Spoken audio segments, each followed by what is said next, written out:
नमस्कार, मैं योगेश राणा। महाराष्ट्र में बीजेपी अजीत पवार के आगे झुक गई है। अजीत पवार को वो 2 मंत्रालय दे दिए गए हैं जो उनको चाहिए थे। बीजेपी ने वित्त मंत्रालय और सहकारिता मंत्रालय अजीत पवार गुट को दे दिए।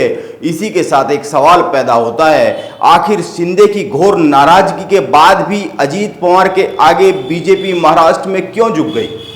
और इसी सवाल के साथ 2 तथ्य भी उजागर होते हैं। पहला, क्या राज्यों के चुनाव अब नरेंद्र मोदी प्रभावित नहीं कर पाते?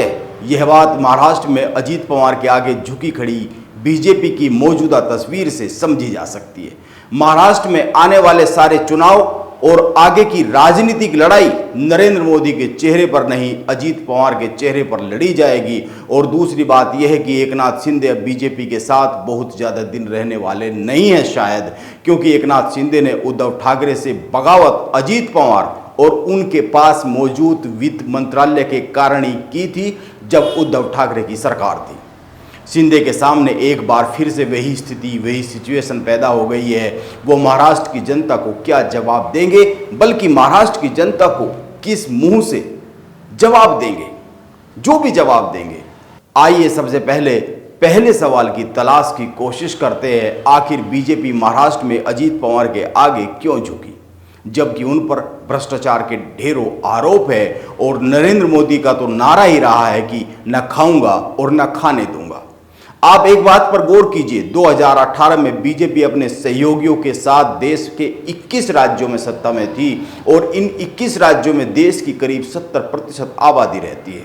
और अब 2023 में 16 राज्यों में बीजेपी सत्ता में है और इनमें से 12 राज्यों में बीजेपी के मुख्यमंत्री या डिप्टी सीएम है। यानी इन आंकड़ों से यह तो साबित होता है कि प्रधानमंत्री नरेंद्र मोदी धीरे धीरे उस अवस्था को आ रहे हैं जब उनमें राज्यों के चुनाव को प्रभावित करने की ताकत नहीं रह गई है। बीजेपी में महाराष्ट्र की मौजूदा राजनीति पर गौर करने से, देखने से एक सवाल जन्म लेता है, क्या बीजेपी का डबल इंजन का नारा कमजोर साबित होता जा रहा है, या फिर बीजेपी के पास प्रदेशों में अच्छे नेता और अच्छे मुख्यमंत्री बचे नहीं हैं? अगर महाराष्ट्र की बात करें तो देवेंद्र फडणवीस एकदम से फेल साबित हुए हैं। वो एकनाथ शिंदे को लाए और एकनाथ शिंदे भी फेल साबित हुए हैं, खुद को साबित नहीं कर पाए। इस कारण अजीत पवार को तोड़कर लाना पड़ा, एनसीपी को 2 हिस्सों में तोड़ना पड़ा और अब प्रदेश में पूरी बीजेपी को अजीत पवार की शरण में जाना पड़ गया है।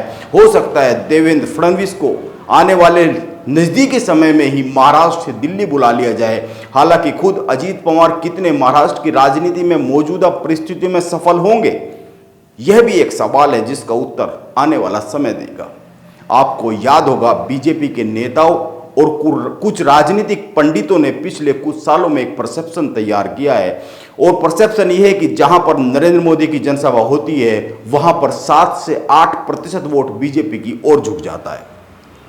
महाराष्ट्र की घटना ने जो बहुत से सवालों को जन्मा है, उनमें से एक सवाल यह भी जन्मा है कि क्या अब प्रधानमंत्री नरेंद्र मोदी की जनसभाओं का असर राज्यों की राजनीति में बचा नहीं है? यह एक बड़ा सवाल है। महाराष्ट्र, बिहार और उत्तर प्रदेश में किए जा रहे छोटे छोटे दलों के साथ गठबंधन इस बात को और अधिक पुख्ता करने की दिशा में सोचने पर मजबूर करते हैं। आप देखिए, उत्तर प्रदेश में जयंत चौधरी पटना की विपक्षी दलों की एकता बैठक में नहीं गए थे, जबकि अखिलेश यादव के साथ वो गठबंधन में है।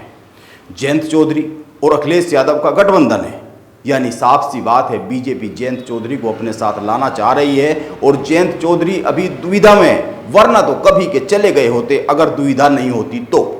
इसी तरह से और भी बहुत से लोग हैं जो कुछ एक सीटों पर असर रखते हैं और उनको बीजेपी अपने साथ गठबंधन में ला रही है या फिर बीजेपी उनको विलय के लिए तैयार कर रही है पार्टी में। आप एक अन्य बात पर गौर कीजिए, द हिंदू की एक रिपोर्ट है, अभी बीजेपी के राष्ट्रीय अध्यक्ष जेपी नड्डा ने हैदराबाद में दक्षिणी राज्यों के पार्टी प्रमुखों की बैठक ली। जेपी नड्डा ने इस बैठक में कहा कि राज्यों के अध्यक्षों से उन्होंने कहा कि उनका ध्यान दूसरी पार्टी के असंतुष्ट नेताओं को मनाने पर होना चाहिए। यह बात भी साबित करती है कि बीजेपी को अन्य दलों के उन नेताओं की जरूरत है जो जनाधार वाले हैं, यानी बीजेपी के पास राज्यों में जनाधार वाले नेता बचे नहीं हैं। और यह बात उस समय समझ में आ जाती है जब नरेंद्र मोदी की राज्यों के चुनाव में वोट को खींचने की ताकत घटती हुई दिख रही है। यह इस बात से भी साबित होता है कि बीजेपी प्रदेशों की लड़ाई में, राज्यों की राजनीति में घनघोर संकट में आती हुई दिखती है। एक अन्य बात पर भी गौर करना चाहिए, बीजेपी में सबसे बड़ी विशेषता थी तुरंत फैसले और जवाबदेही तय करना, लापरवाही पर तुरंत एक्शन हो जाना। लेकिन पिछले कुछ समय से जवाबदेही गायब है। कांग्रेस के पतन के बहुत से कारण रहे हैं और उनमें से एक बड़ा कारण रहा है जवाबदेही की कमी। खुद राहुल गांधी चुनाव परिणाम की जवाबदेही से बचते रहे हैं। अब बीजेपी में ऐसा ही होता हुआ दिख रहा है। बीजेपी में अध्यक्ष के बाद सबसे शक्तिशाली जो पद होता है वो होता है महासचिव संगठन का पद। यह पद BL संतोष के पास है और वो अपने गृह राज्य कर्नाटक में हाल ही में चुनाव हारे हैं। भाजपा की हार का श्रेय BS येदियुरप्पा के साथ साथ उनको भी जाता है। और इन दोनों के बीच में कैसे संबंध है यह शायद ही किसी से छुपा हुआ होगा।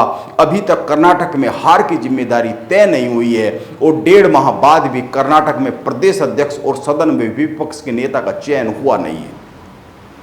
इसी तरह का एक और उदाहरण आप याद कर सकते हैं।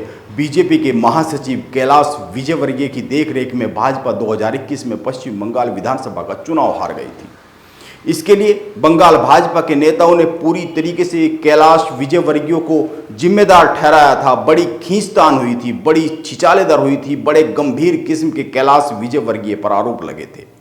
उनसे राज्य का प्रभार तो वापस ले लिया गया, लेकिन वो अभी भी पार्टी के राष्ट्रीय महासचिव है। यह अलग बात है कि पिछले 11 महीने से उन्हें पार्टी की ओर से कोई बड़ी जिम्मेदारी दी नहीं गई है, लेकिन वह महासचिव तो बने हुए ही है।